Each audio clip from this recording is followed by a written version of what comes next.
introduce myself. At the ending, I was down. Well, I just became happy, my fan, baby. Some people live for attention, playing the victim, but baby, I was born to do the killing. I see how you do it crazy, always thinking about me, baby, on the daily. Feed me your negativity, talk some more about me, and that you love me.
just a little bit of love that I wanna spend on you. But baby, I'll never get that chance to dance that romance with you. Oh no, 'cause you're always hitting and kicking and putting me down.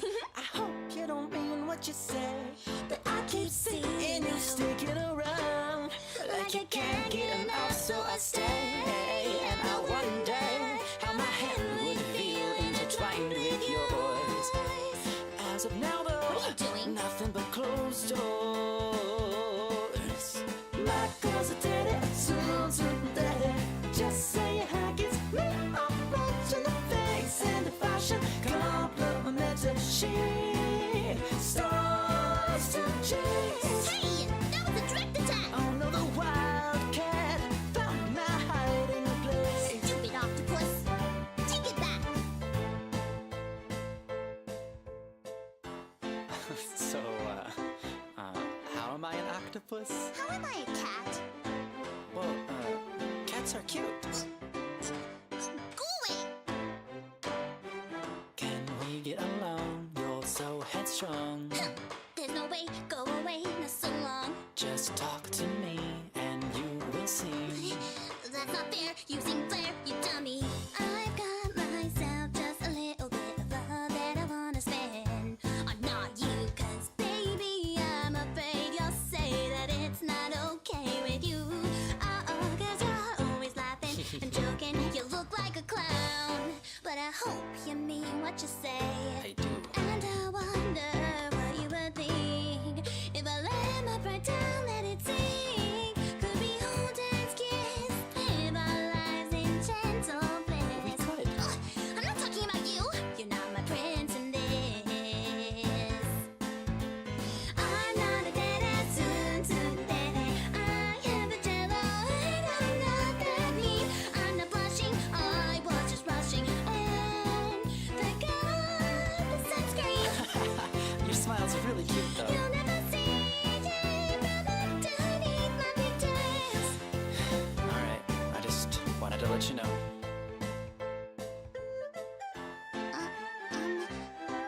Hey, Yeah?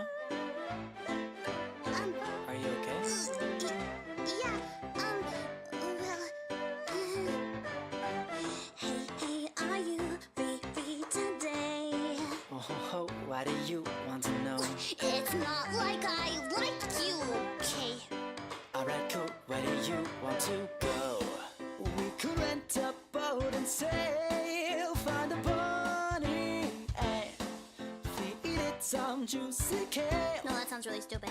Okay, well how about a classy dinner by candlelight, or scary stories on the night, so that I could hold you tight. And get Cheeto crumbs on me? No way! Oh, okay, I think you're a little dense. I really don't like all this talk you have in the present tense. Ba-ba-da-ba-da. So listen here, buddy, it's all just a big fantasy you see inside of your head. No! So just say goodbye. Whatever. Ba-ba-da-ba-da.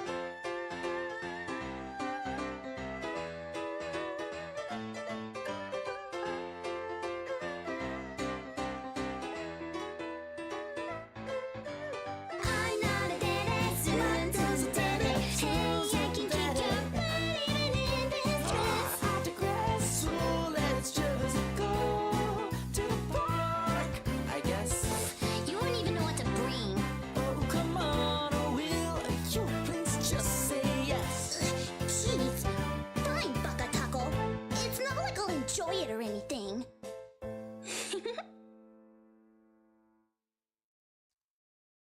I don't know about y'all, but I think tsunderes are super heckin' cute. Anyways, give me your souls.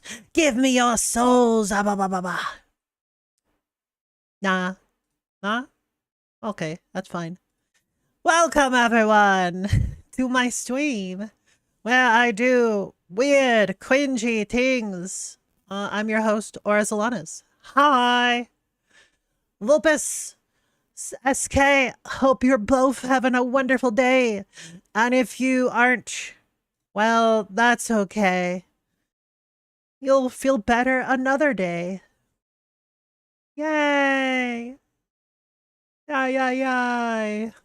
Well, at least I hope so. If you don't feel better another day, well, grab life by the balls and tug it real hard. Wait, no, life is into that. You know what? Just bide your time. just bide your time. You'll eventually get some good brain works or something. I don't know.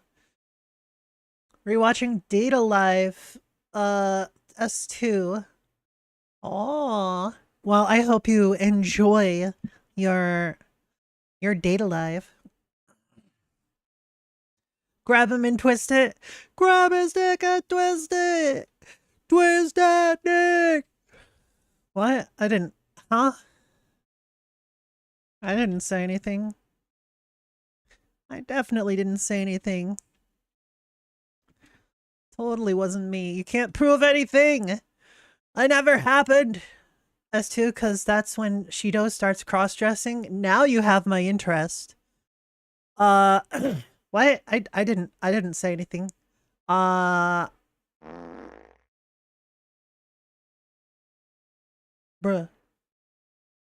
Bruh. You come in here to my channel and you start stinking up the place. Tell you what. Oh my goodness. You make me SMH my head, youngin'. Wow. Wow. Wow. Wow.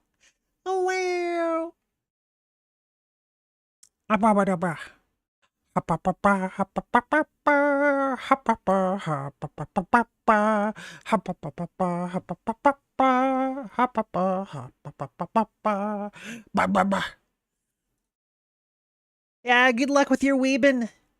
Good luck with weebin' out. Channel your inner weeb and weeb all over them. It's like morbing, except weebing. You're Weebius. Your new name is Weebius. That's your superhero name. It's like Morbius, but you absorb anime. Go and weeb all over them. I have the power of God and anime on my side. Super Weeb Blaster. And then just Caramel Dancing is playing in the background. That'd be great. That would be wonderful. Anyways, enjoy your animu. Enjoy it. Or else. Or else what? I don't know. I'm not here to assign the penalties. I'm not a goalkeeper or whatever. What's the word? Ref. I'm not a referee. I'm not a referee. Yeah. Anyways, as you may have guessed, seeing as to how we're in the just chatting category, we're gonna be doing the usual. That's right, the usual. Videos. Whoa. There were actually a lot of videos that we didn't get to yesterday, so we're gonna be going through those first. So that's like about an hour and a half, 2 hours roughly. And then I queued up a bunch for other stuff. There is one really long video that I am interested in. How Instagram changed women forever. Oof.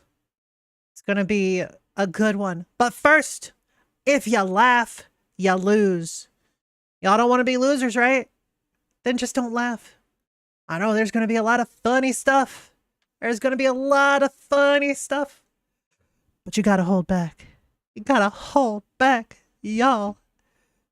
Because if you laugh, you lose. Here we go. Dude, what the What? This is my house. You're peeing on my trees? I just had to use the bathroom. You know, I have a bathroom inside. What? I have a bathroom inside.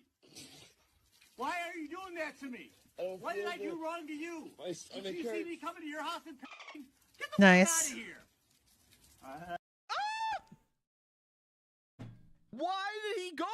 it.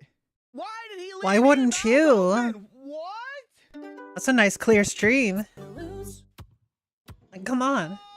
What is going on, my dudes? Welcome back to another episode of If I Laugh, the video ends. But today, we have Whoa. the eye tracker. It's back. The It's eye here, tracker. and we're ready. Oh If I my Laugh, God. The video ends. We begin right now. Woo! Whoa. What's this? Nice, nice. Oh. My eyes stayed put. You saw it? Hey, yo. You saw it. Hey, It must have been a, quote-unquote, cursed eye patch. Well, and for some people, that would definitely be blessed. Honestly, for most people, that would be blessed. Like, an eye patch you put on, and hey, guess what? It changes your gender. Hey! Nice. Anyways. Hey, what's up, Pyre? How you doing? How is you? You're not supposed to laugh, Pyre. Jeez, it's... You laugh, you lose. Don't lose, my dude. Jeez. What do you want me to do, chat? Hey, How are you today, I have Pyre? to assess the memes. That's my job, is to look at the memes, assess the memes, up and down the memes. Evangelion. What the hell's happening? Ma'am, OP just posted critical levels of thirst. These ratings Uh-oh. are off the charts. Oh, no. What does this motherfucker get? We read zero pussy, ma'am. Dear God. No! No work today Not on PC zero. now, Damn, so a lot chat, I better. didn't know they made a Hey, video about congrats. you. All right, that was a little too far.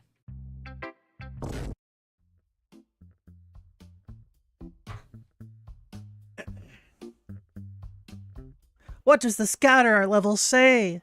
No bitches. What?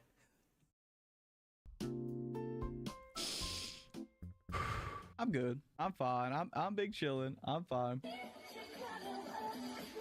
I'm just gonna pineapple.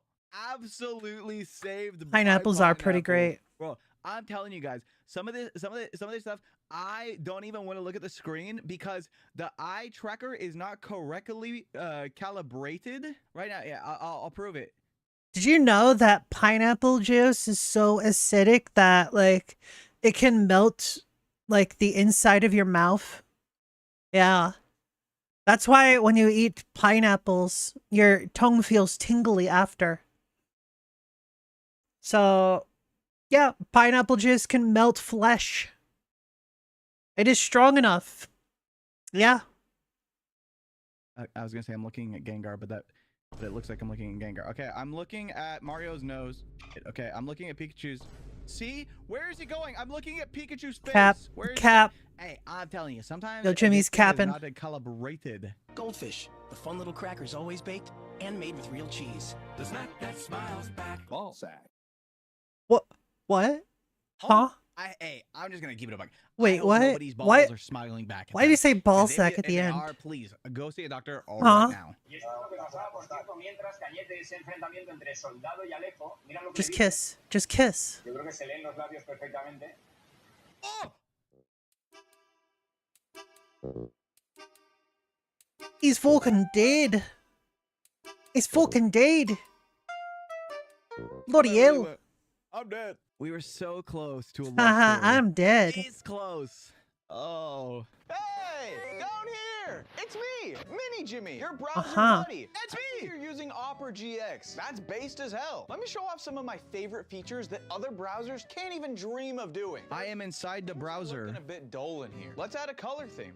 Whoa, hey, whoa, not me too. Oh my god. Next, let's get an animated wallpaper going. You can Oh, access this is sick. super quick by clicking Easy Setup right up there. Ooh, here's a cool 8-bit one. Let's try this one on.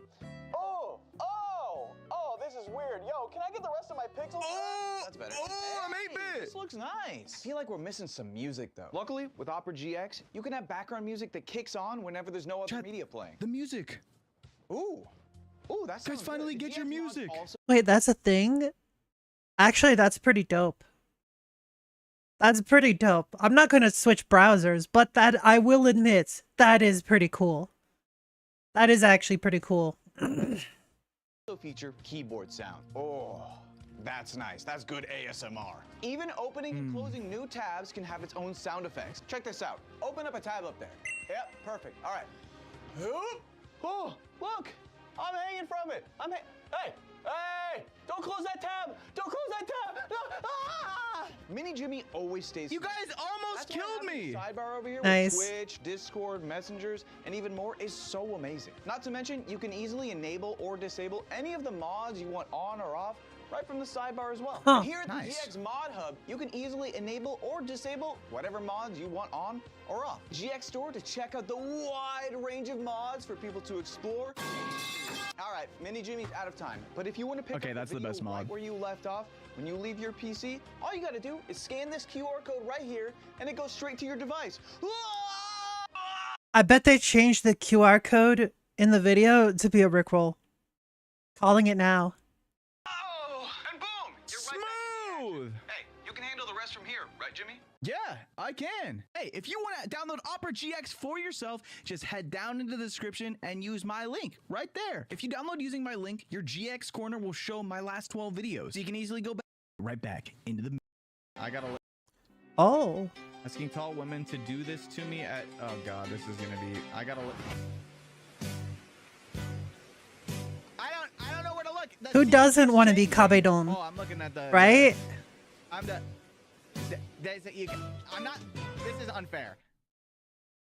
Literally the only benefit to me being tall is that I can Cabedon. That's literally the only benefit to me being tall. What a phenomenal video. I did not get caught in 4K. And we got a little. That was a pretty good video. Look at that brush action. Is that a tomato? That's a heart. I didn't. What the heck?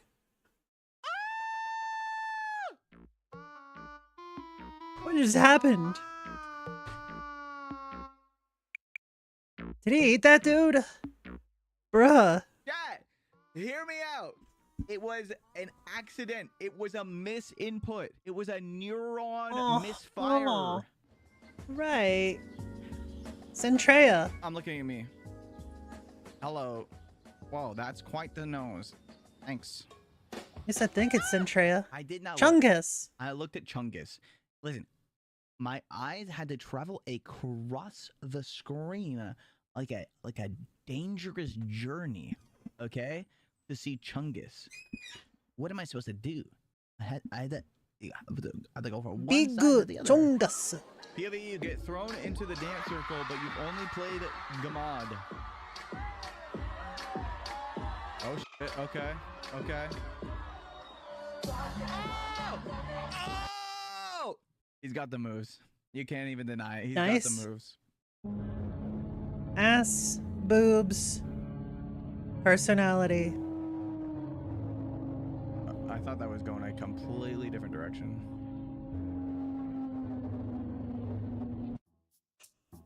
It was. It was, Jimmy. Yeah. I know too many people that are into feet. They need It to, went in a like, different direction. stop. A bald cap. It looks so real. Come on, you want to touch it? Can I? Wait, we gotta get this. We gotta get this. Nice.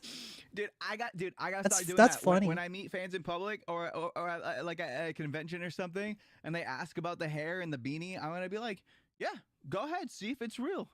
And then they try and they go in, they're about to touch it. Let's try the Barbie milkshake. And if you're like me, you're gonna go.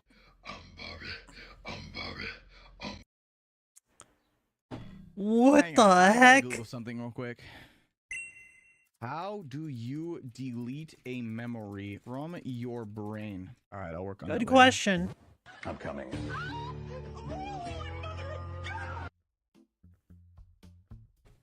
Ayo. Ayo. I mean, And that's why they call him Mr. White. I shouldn't have said that. It's called a simple human, and it's like a bin, right? Like a trash can. Yeah. And then it looks like it's being sold in like a simple human. It's called What? simple human. I'm about to send you. a Uh, picture. I don't get it. because everyone's like, oh, it took me too long to realize. Because it looks like a person standing next to a bin with a huge cock. Yeah. And it says, oh, wait when you figure it out, but I can't figure it out. It just looks like a huge cock. I can't figure it out either. Well, if that's not a big cock, then what is it? What is it? But it's like... What is it? What am I... Oh, hang on. Our producer Cam, are you looking at this? What is it? That's a hole for a cat. That's a hand carrying hole carved into the box. Oh! Yeah, I figured that out. Box. Oh, fuck me. I see it now. Oh my god. Fuck, we've got you here. We would have sat here for 45 minutes. I would have sat here all day. I would have sat here and stared at that. That is some unfortunate placement. Listen. Or I guess, I love however you. you see Let's it, play might another be one. fortunate. I don't know. An army. The ticket in the Hobbit's Look to at all those Ivesengard. orcs.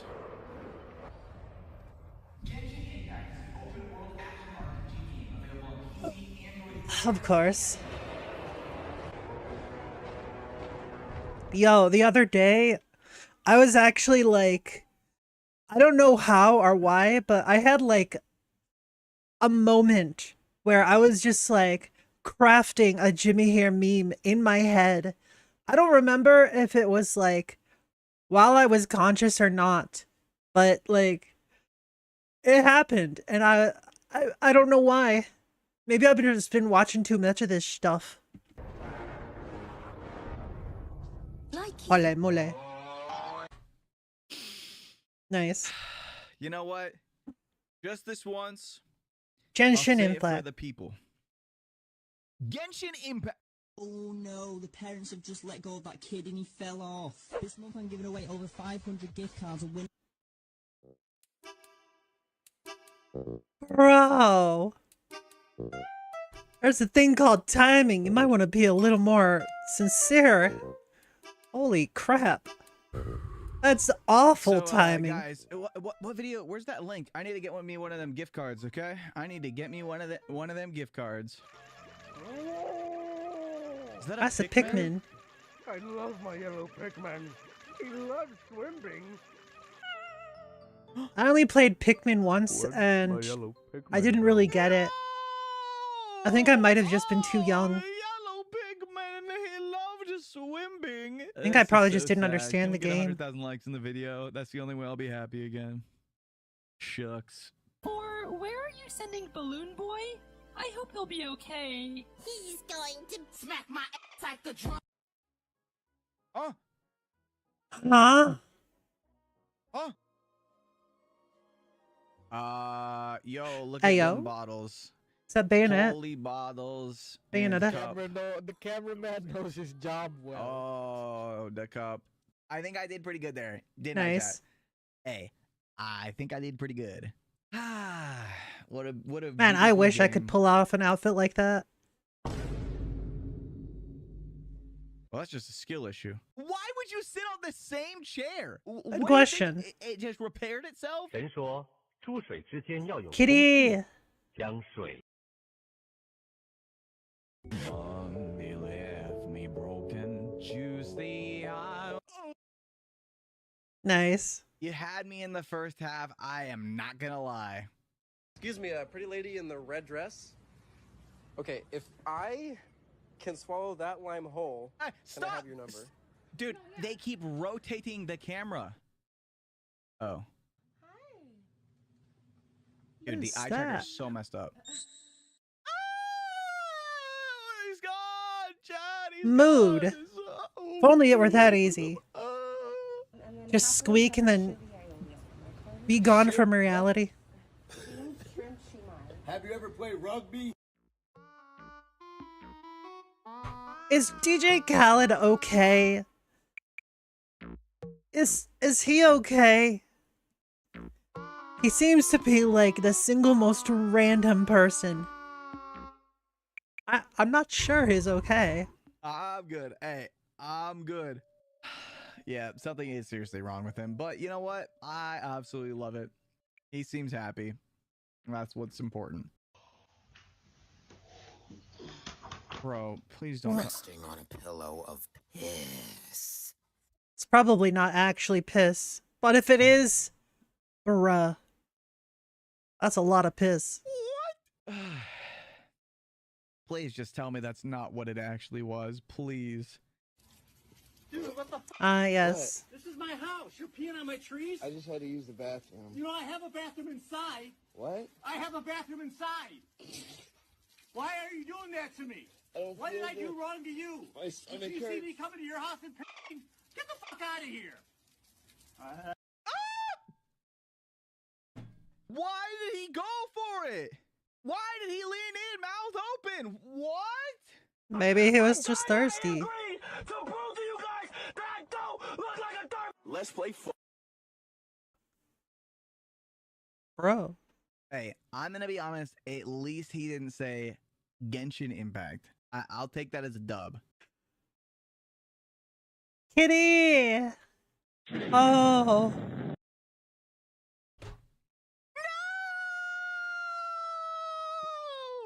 No! He has been exploded. Hi, Goku. Oh, you got an ass on you, all right. See, that's what he's talking about. Spread your ass open, dude. You can do the rump shaker, huh? The thug shaker. Give me the thug shaker, dude. Shake your ass. Take your hands off it and shake that shit. Pull your shirt up. Goku, I know you what can shake the it. Shake hell? it. Had to make sure my Yeah, other that's window some was thug closed. ass right there. Oh yeah, that'll work. You got the booty, dude. Goddamn, look good. You know, that's bro. the inspiration I needed today. Thank you, Goku. If there's anything that's gonna get my power level up, it's Goku. I don't know what I meant by that. Yeah, by the time we finish, it'll be around like 3:20. Okay. She is very Bowls. pretty. I love bowls. Did the camera catch that?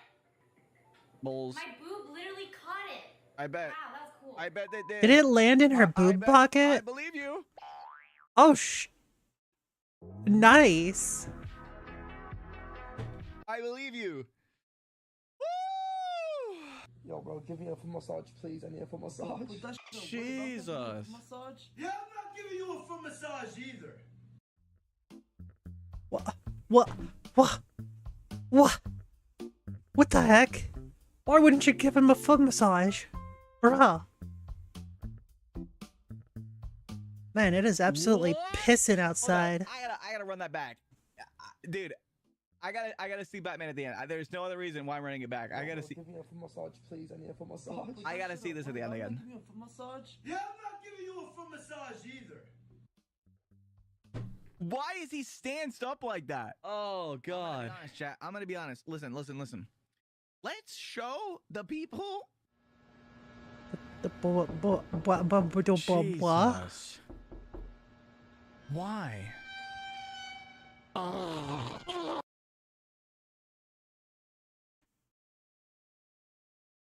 Okay, that was kind of hot. I mean, hey, chat, how you doing? Hey, what's up? Pepsi. Hello? I like Pepsi. Pepsi's pretty good. Mood. Dude, Jimmy. Mood. Hello? Wait, are you doing it? Why are you shirtless? Wait, where are you looking? Yo, move the eye tracker. I'm looking for your face. Where is it? Oh, it's up here. Oh. Like, you could turn around if you want to look at me.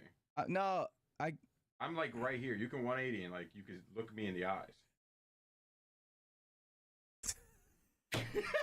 Get out! Noah, after realizing he forgot the dinosaurs.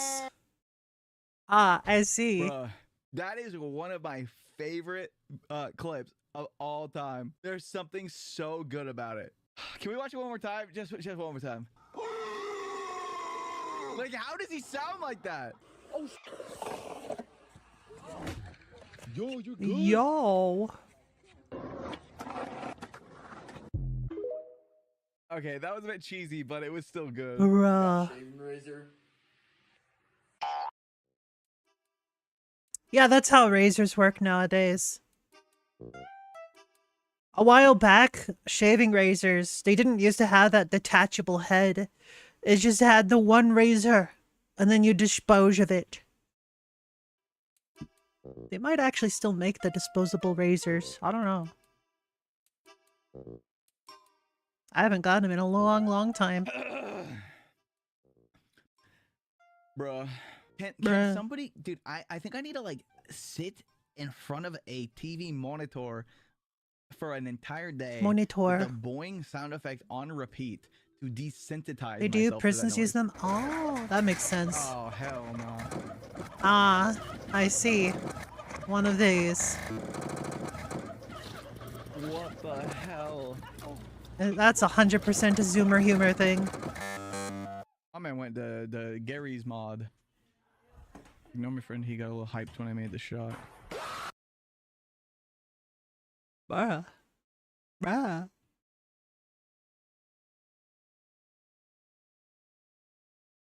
Bruh. Oh, Jimmy done gone busted. He done gone busted. Kitties! Look at those little orange floofers. Look at the floofy kitty cats. Oh my god. You can hear them purring. Aww. Heckin' adorbs. There's a little torty behind him. Do orange cats have like a breed name, or are they just called orange cats? I'm gonna look that up because I don't know. What are orange cats called? Ginger cats are hard to miss, also called red, orange, orange tabby, marmalade, tiger cat, and cinnamon. This distinctive feline can certainly strike a charismatic pose. From Nine Lives Morris to Garfield to Puss in Boots, ginger cats are some of the most celebrated felines in television and film. Oh. I guess they don't have, like, a specific name. Huh. They're just ginger cats. Ginga. Alright, cool.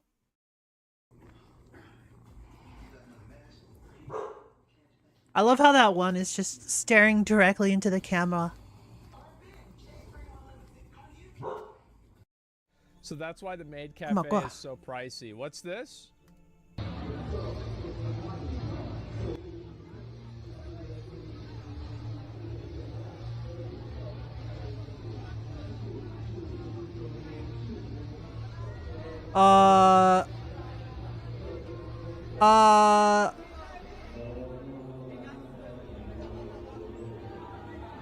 What is this? That's fake? I don't know if it's fake or... Bro.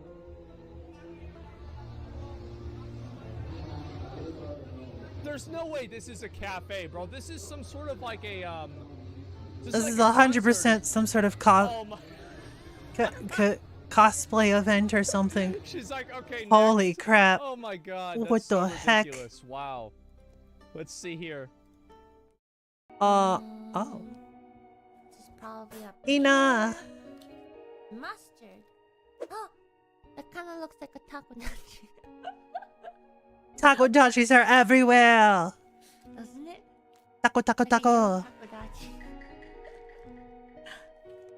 Taco, taco, taco. Dachi, Or dachi, dominate. dachi. Slowly. Slowly dominate the world. My fellow taco dachis, can I get a wah in chat? Wah. Oh my god.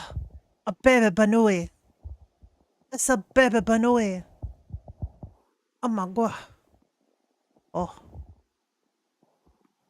Look at that little floofer. Farfan just Oh. released an early access version of their latest Wow, it's tooltip actually add-on for effed. Season of Discovery. I see. This add-on will allow players to view character parses, all-star points, and world rank in-game. Oh my god. Does it show you what Bro. their credit score is? How do I download it? I want to download it right now. You have to pay for it? What? You have to pay for it? Where? Paid Where does it say add-on? that? This early release is only available for Alchemical Society Patreon members. Bro. So That it's is $25 ridiculous. a month. That is absolutely Bro, ridiculous. This game is cooked. I'm sorry, guys. This is more Bro. than Netflix. It's more than Hulu. It's more than Prime Video. And it's for an add-on that's against TOS. Blizzard will squash it. So you're absolutely right that it is against TOS. And Blizzard doesn't care. They don't care. So now you have people that are on like Twitch that are selling weak aura packs. You have people that are using add-ons that are paid, like Zygor. You've got all of these things that are happening, and guess what? Blizzard just simply doesn't care. And I'll show you, right? WoW add-on rules TOS.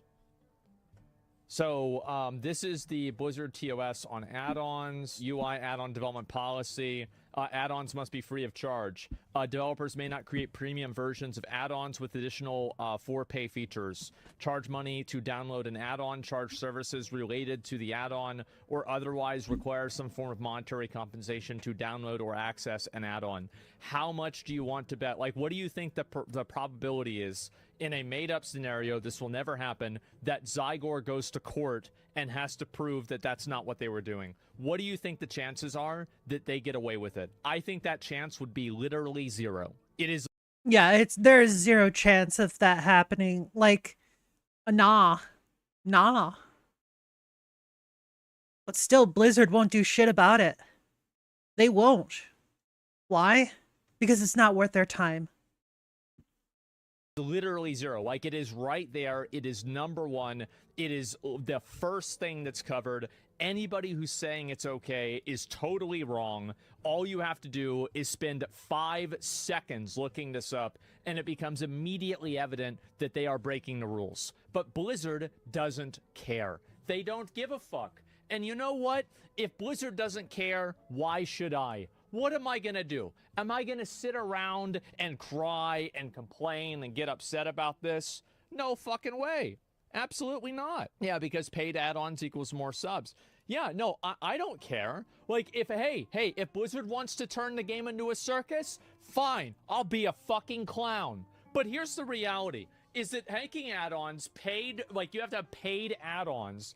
Like, it's fucking ridiculous. It's absolutely fucking ridiculous, especially for $25 a month. And again, I don't really care. It's not that big of a deal. Just don't buy them. Or hey, you can pirate them and they can't shut you down. Because if you steal something that somebody else made illegally without breaking terms of service, they don't have any rights to it. So that means they can't make you take your thing down because you're breaking their rules, but their rules aren't valid. So just fucking pirate it. There's nothing they can do.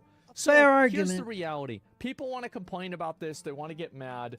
But the truth is, Blizzard does not care about paid add-ons. And the reason why they don't care is because a ton of high-end players, high-end raiders, people like this, have been using these add-ons and doing this for years. This has been the case for fucking years. You go through a lot of these people, and they have, like, weak aura packs and stuff like that that you have to spend money on. It just requires a server code to function. It cannot be pirated. No, people have plenty of pirated and cracked versions of Zygor. I know that for a fact. So maybe this might be different, but in a general sense, yes, it's absolutely true. TOS are not laws, and can it be enforced if you go to court at all? Can a TOS be a law? Sometimes. Sometimes yes, sometimes no. Like, it depends. So yeah, like, basically, terms of service and Blizzard EULA won a are court different. Case because of a company that was like built around breaking the TOS. So it probably depends. So this is what I'm assuming, right? Is that it probably depends on whether you're making a job out of it or not. Like whether you're doing this commercially or you're doing it recreationally. So I bet if you're doing it as a job, then it's probably a completely different paradigm than if you're doing it as like just a random person. Yeah, it also damages. Yeah, so you can get sued. Exactly. And like, again, I don't know if that's the case. Blizzard's going to have to figure it out, and they can figure it out. But anyway, it's a paid add-on. So this is the new welcome, guys, to Season of Discovery Social Credit Edition, CCP Edition. This is insane. And you know what, guys? I think it's great. I do. Because this game has been circling the drain for a long time. And I love this. Do you know why I love this? Because of something that I love even more than WoW. Accelerationism. This accelerates the obvious conclusion that add-ons are toxic for the game. This makes it so evident. It makes it so obvious to anyone who sees it that it's obviously going to be bad for the game. True. It's obviously not good for players. Blizzard should ban all add-ons. Every single add-on. If there's a few add-ons that you need for, what do you call it? Accessibility reasons, then okay, fine. Integrate those into the game, but then ban add-ons. Yeah, that's it. I agree. What is this add-on? It's called Archon, I guess. I don't know. Even Atlas Loot? Absolutely. You can look it up on I the agree internet. to this. Ban every single one. I don't want any exceptions, and I don't think there should be any. Because if you start making exceptions, then everything starts getting muddied. And it's like, you know, what's this? What's that? Oh, what about this? What about that? Ban everything. Keep it simple. Atlas Loot is in retail, basically. It is.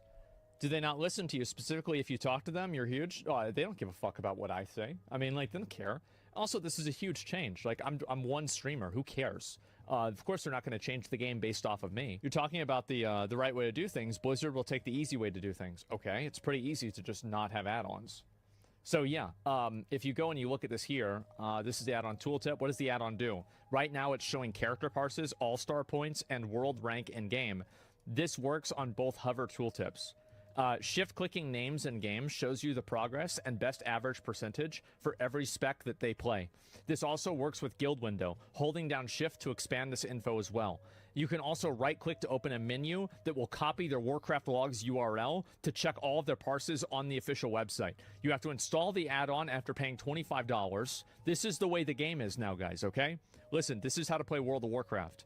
So yeah, this sounds extremely lame. Well, everybody's going to start using this. Yeah, everybody's going to start using this. And you will be graded off of this or not. Absolutely. Because think about it, like, why wouldn't you use this? If you had a tool to do this, why wouldn't you do it? Ethical reasons, because you're not an asshole? You guys don't understand. Everybody says I'm not an asshole until somebody gets stuck trying to kill a boss for 30 minutes because somebody else is stupid. So where's the real problem? The real problem is the fact that the game is massively punishing for mistakes, and it makes people feel like they have to play the game this way. So these are the things that I think Blizzard should do for the next patch of Season of Discovery. I know I might get some pushback for this. I think they should ban all combat logs. Like, you should not be able to log any combat, and you should not be able to use any add-ons. And I would compromise with one or the other. At least remove logging. Because it ruins the game. Because everybody is playing the game to get parses. Nobody is trying to beat the boss. Like, have you guys ever had this happen? Where, like, you're trying to raid, and it's like you've got somebody standing in the fire because they want to do one more firebolt. What the fuck is wrong with you? Just get the fuck out. Howdy, Shiro Luffy. How you Get rid of raid doing? riot. Well, I'm talking about just for Season of Discovery. Parses do ruin the game. They do. They ruin the game. Now, how do I know that they ruin the game?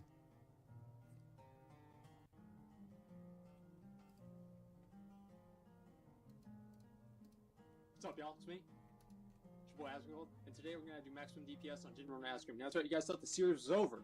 Well, I fucking lied. You never stop going big dick. And today we're going big dick into General Nazgrim and the Orgrimmar Faithfuls, and those are the most important part here. Now, If you go all the way to the back, see that? Fucking ads at the beginning. That's all it takes, guys. Number 1 damage. I had 99 parses. 9 years ago. You had hair? What the fuck? I feel like it's just probably about as bad as it is now. You were playing some more Orange Kingdom? Yeah, either way. Hey. This is 9 years ago. So yes, obviously. Seems like you're enjoying it then. I know this a lot because Watching I'm Asmongold the one clips. that made all the guides Currently for a full video. Why WoW is basically bad right now. These are the videos that are on the queue for watching later. Aminos, Rev, Aminos, Laugh You Lose, Aminos, Asmongold, Rev, Penguin Zero, aka Moist Critical, aka Charlie, you know, and we have a Slap Ham video for the Spoopsh, Asmongold Clip, Jimmy here. Oh, we have a food. Light and crispy Japanese fried chicken karaage. Gaming stuff. Aminals. Asmongold. Aminals. We got Jordan Howlett. Charlie, Iron Mouse, Asmongold, and then more gaming stuff. Oh my god. Eventually I'll get through this entire list. Eventually. Will it be today? I don't know. But for the time being, just watching what I got. Doing the parsing. And also, I don't know if I've actually played Aura Kingdom. I think I might have. If I have, I don't remember. Aura Kingdom. Is that not in... I thought that was on Steam. I guess it's not on Steam. I could swear it used to be on Steam. They removed from Steam. Oh, yeah, that would make sense.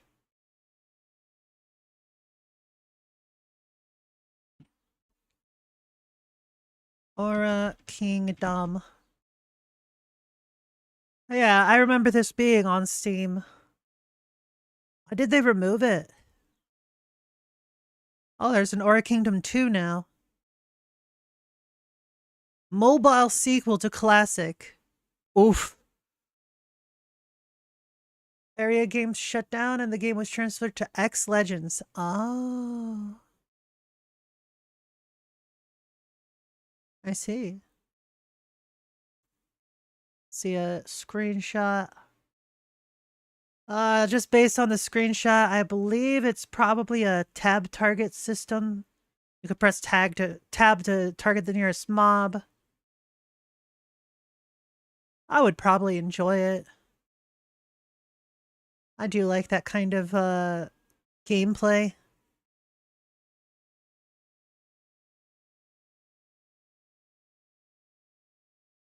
I don't know. Anyways, back to Vidya. By the way, do you want to hear some of the things that I would say in this video? Your raid can wipe all week, but you can only parse once. So if you have to wipe your raid in order to get your parse, then do it. Because if you don't do it, then you're going to have to wait till next week.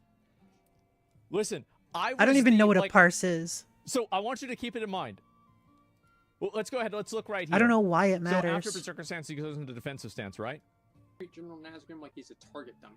Don't even think about anything else in the fight. Don't think about the ads. Don't think about what stance he's in.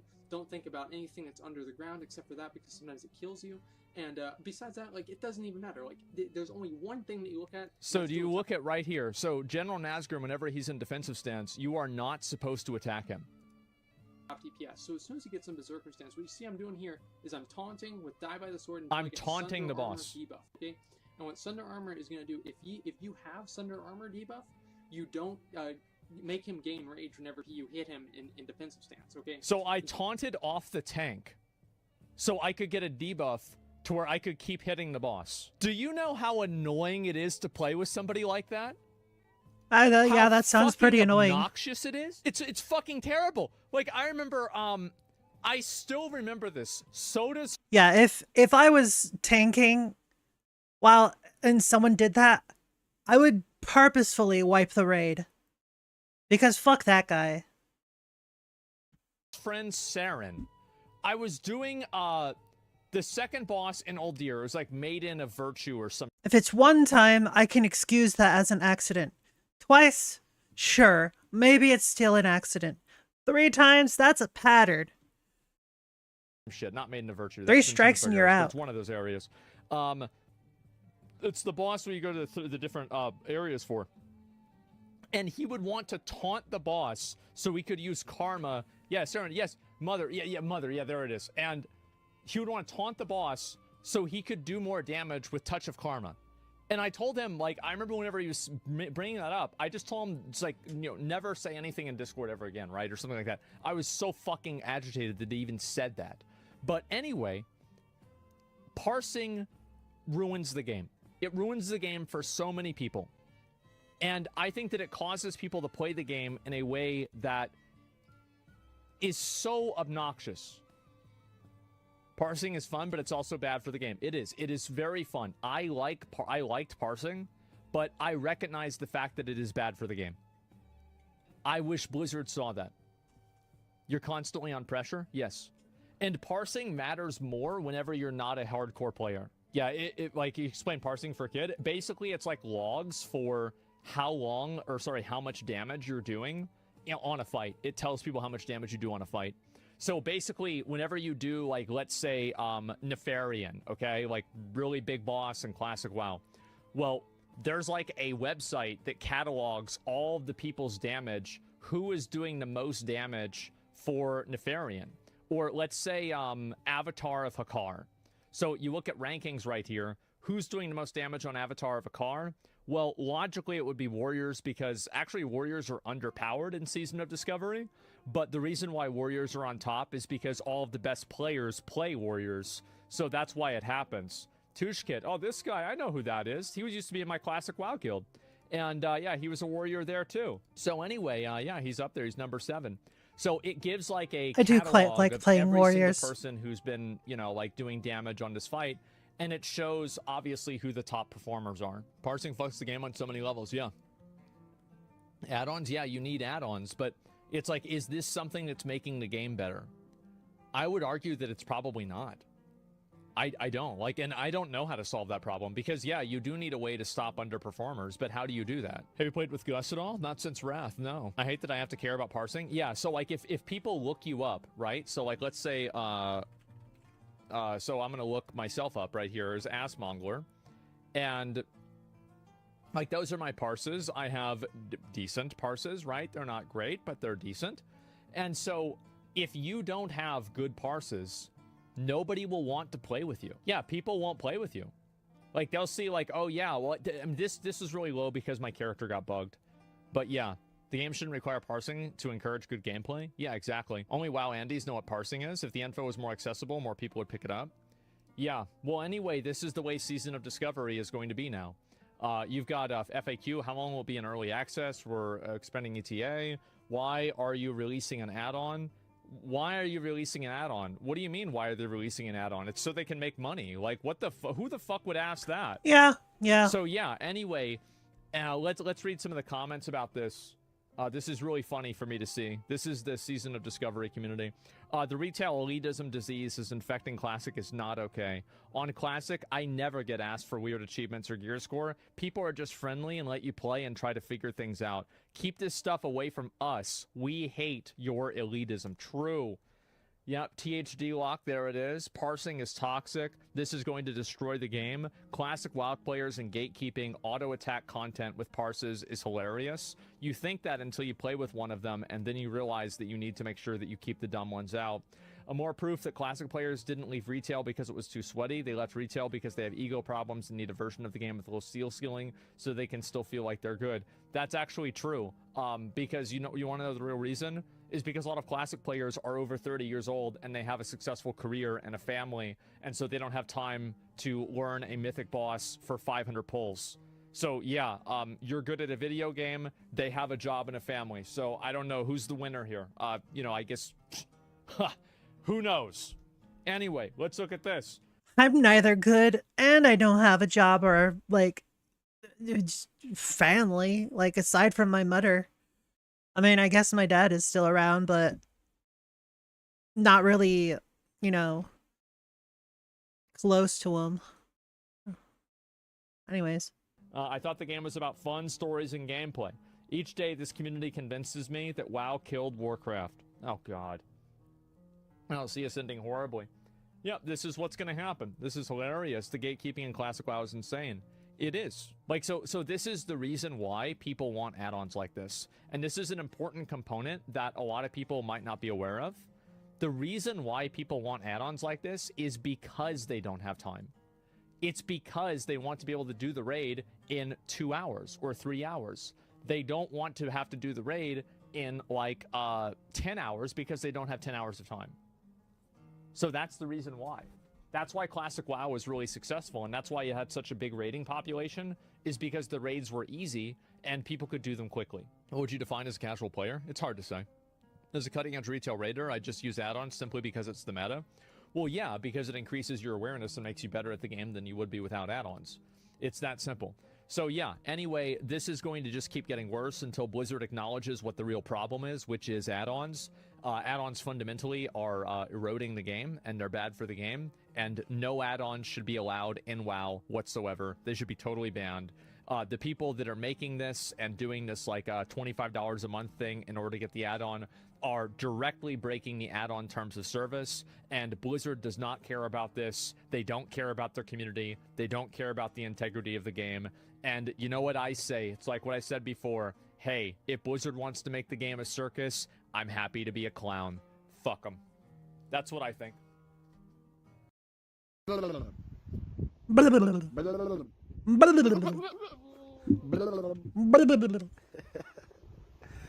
Hey.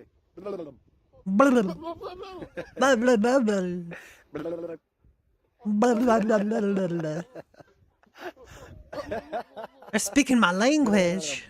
Oh my god. I'm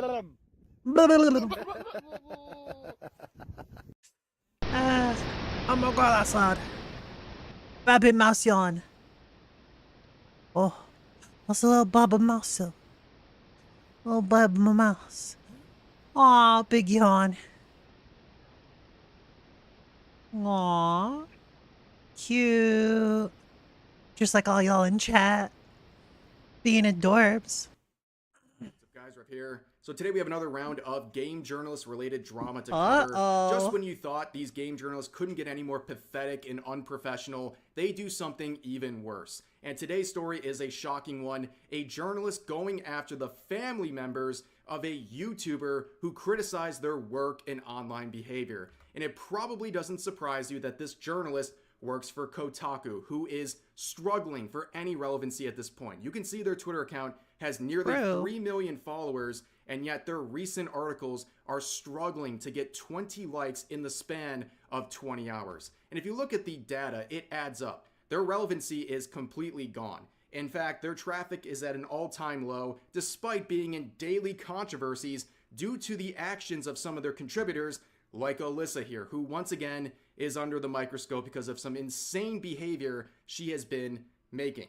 Now, you can see before we get into this, she recently added a blue check mark to her name.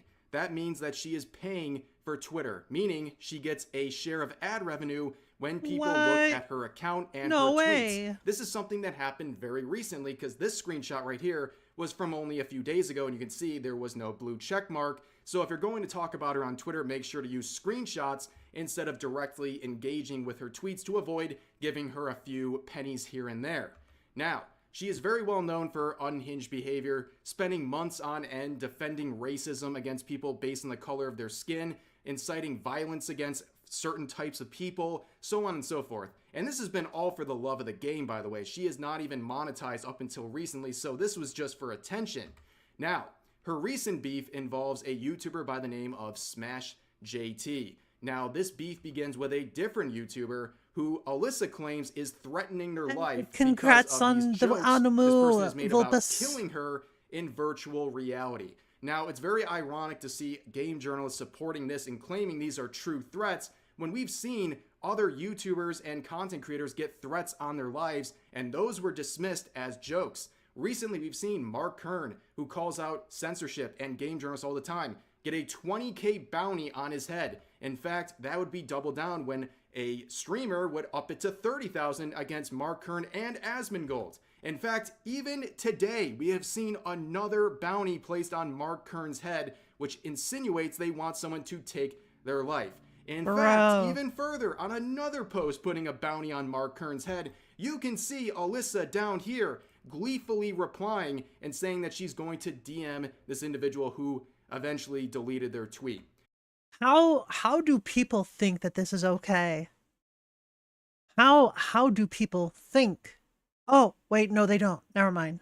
Now, returning to this, the reason Alyssa has an issue with JT is that she believes that he is platforming and putting a threat and inciting violence on her life.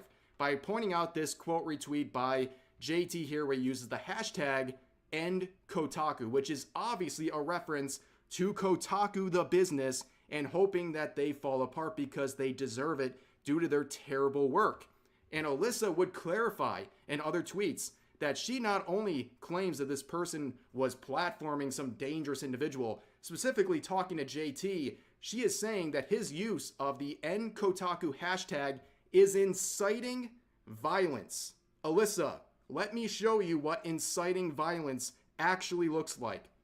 Here is your tweet from less than 2 months ago saying this: I maintain that most people who are shitty, aggressive, racist, sexist, otherwise terrible online have yet to get their asses beat IRL, and they should. So basically, Alyssa is saying all of these types that she deems, by the way, including just bad people, should have physical violence inflicted upon them in real life. Yeah, that sounds pretty unhinged. Inciting violence, especially when you're saying people like JT are bad people. You're claiming that, and also, on the other hand, saying people like that should be physically attacked in real life. In fact, you've done this before in another post from a few years ago saying that white people should get physically assaulted on the regular. Again, saying a group of people based on the color of their skin should be physically assaulted. That looks like inciting violence a lot more than a #Kotaku hashtag being shared on Twitter. That sounds a lot like now, racism. Of course, JT would start laughing off this whole situation, saying, never thought I'd get so much pleasure over Alyssa spurging out about me, but here we are. Where eventually he says that she slid into his DMs and he's like, no, I'm married, get out of here, which is the fairest response to someone like Alyssa approaching you, where she responds directly to him saying, so you think it's funny that you platformed a man threatening to kill me? And when she got aired on this one, she would get even more mad with this tweet saying, anyway, I found your wife's Facebook and asked what she thinks about the father of her children harassing a woman online and laughing when she shares that someone they're supporting has been threatening to kill them for weeks. Of course, it always goes back to she's a woman and that's why people are attacking her, which is ridiculous. People are attacking you because of the merit of your character and your terrible work as a Kotaku journalist. And you can see, this is the next level. Now we're contacting the family members of people that are criticizing others online. This is way too far. This is unhinged behavior. This has nothing to do with your job. This is all personal. You want to go out and... She's literally being a Karen. Instead of let me speak to your manager, it's let me speak to your mother. Or let me speak to your wife. That is absolutely insane.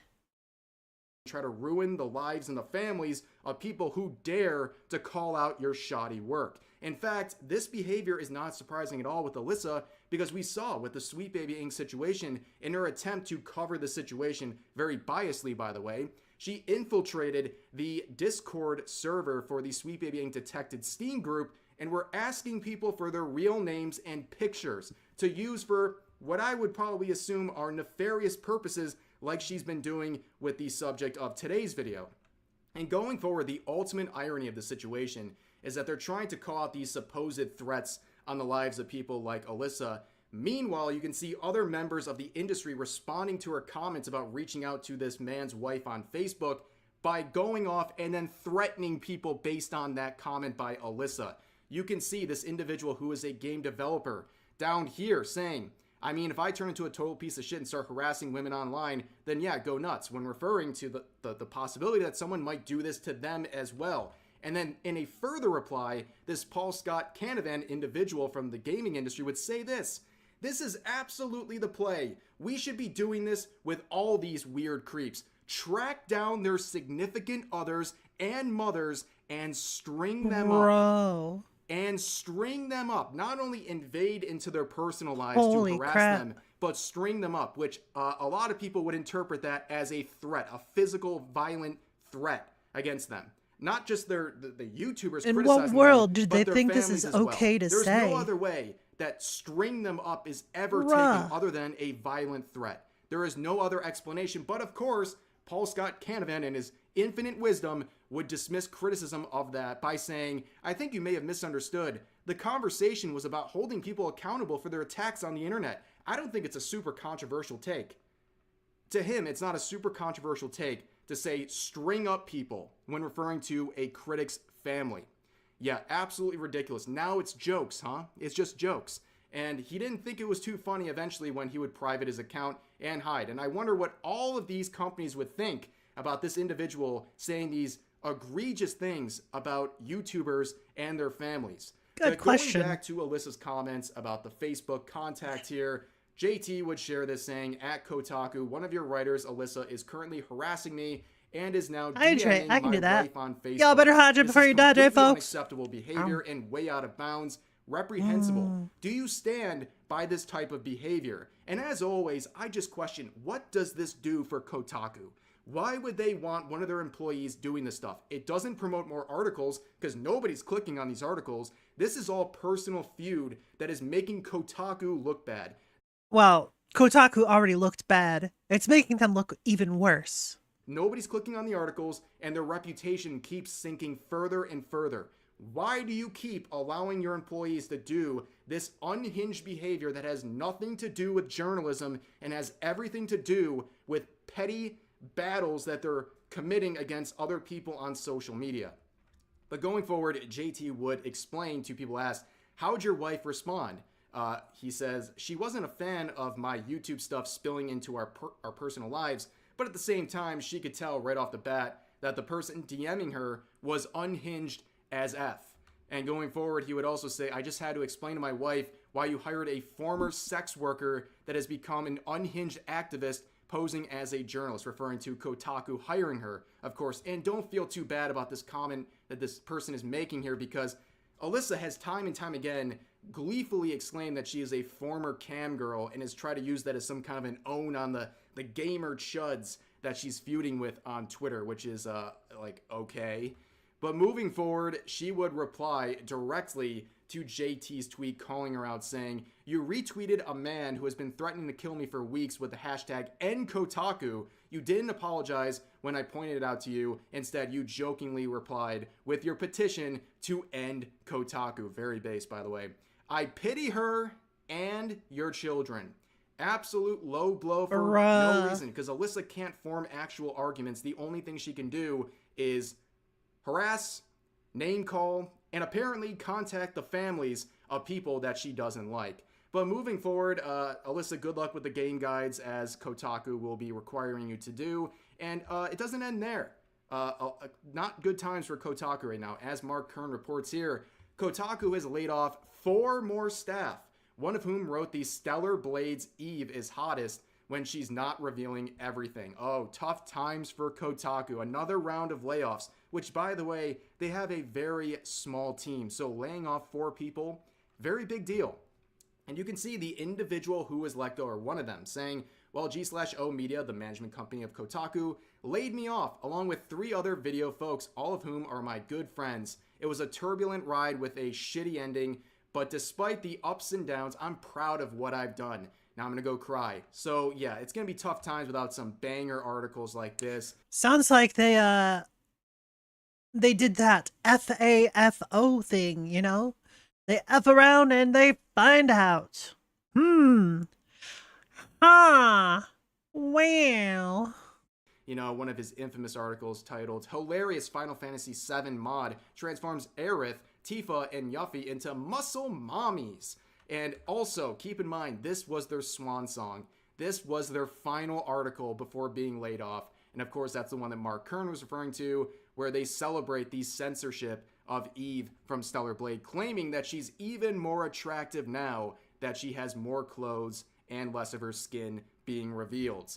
Yes, ladies and gentlemen, Kotaku is in dire straits at the moment, and really they have no one to blame but themselves. As a company, they can't blame anyone but themselves for hiring some of these unhinged individuals, and the actual writers at Kotaku have no one to blame but themselves for the shoddy work that they make, and also their completely unhinged behavior online that is making themselves and their company look bad to their own detriment, because nobody is clicking on these articles, and Kotaku can do everything they can in their power to monetize their humiliation fetishes. They can put basically fill up every pixel on their articles